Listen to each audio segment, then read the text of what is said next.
היי לכולם, בואו איתי לבחור את הדברים לתינוקת שלי. אמא, איזה התרגשות! טוב, באתי למקום שנקרא ארון לתינוק. אני רוצה להראות לכם את המבחר המטורף שיש פה, ואני צריך את העזרה שלכם, כאילו, תעזרו לי לבחור מה לקחת. טוב, תקשיבו שניוד זה הצבע החדש. כאילו, תראו את החדר, זה כזה יפה! טוב, זאת אמבטיה שממש אהבתי, אני חייבת כאילו להראות לכם. יש פה מד דיגיטלי שבעצם מראה את הטמפרטורה של החום, וגם הסגירה היא מאוד מאוד נוחה. יש גם אמבטיה כזאת, לבנה, גם אותו עיקרון עם המד. יש גם כזאת.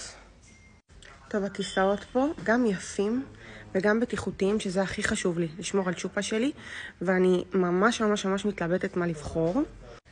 ברק, לי הכי חשוב הבטיחות של התינוקת שלי, אז בוא תיתן לי את הכיסא הכי בטיחותי. אני יודע כמה חשובה לך הבטיחות, אני מביא לך את התקן הכי טוב שיש. בוא תראה לי. מיר ביותר מערכת איזופיקס, מסתובב ומשמש אותנו מגיל לידה עד גיל 6, לאחר מכן משתמשים בבוסטר רגיל. מדהים. זה הכי מחמיר? כן, הכי טוב שיש.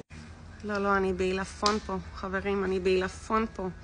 גם המחירים כל כך נגישים, באמת. כפי שאתם יודעים, אני ממש ממש אוהבת נוחות, ויש פה חבילת לידה שהיא סופר משתלמת בעיניי.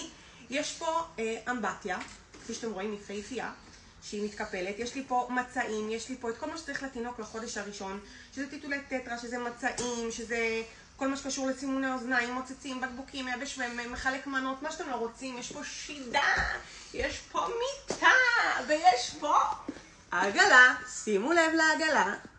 אתם יודעים, אני לא מתפשרת, ובאמת שהמוצרים פה בעיניי, לא רק הכי יפים, גם המחירים הם טיל עולם. 6,690, וכל זה שלכם. אתם איתי? תהיו איתי. חשוב לי לציין שיש פה עגלות מטורפות, באמת, כל אחת והטעם שלה, כל אחת ומה שהיא אוהבת, אז תדעו שיש לכם פה מבחר ואתן יכולות לשדרג. אני חושבת שהמחירים הם הכי נוחים שיש, השירות פה הוא מעל המצופה. אז באמת תבואו, המלצה הכי מעלה. בא לכם לראות מה אנחנו בחרנו? אם כן, תגידו לי, אני אראה לכם בחלק 2.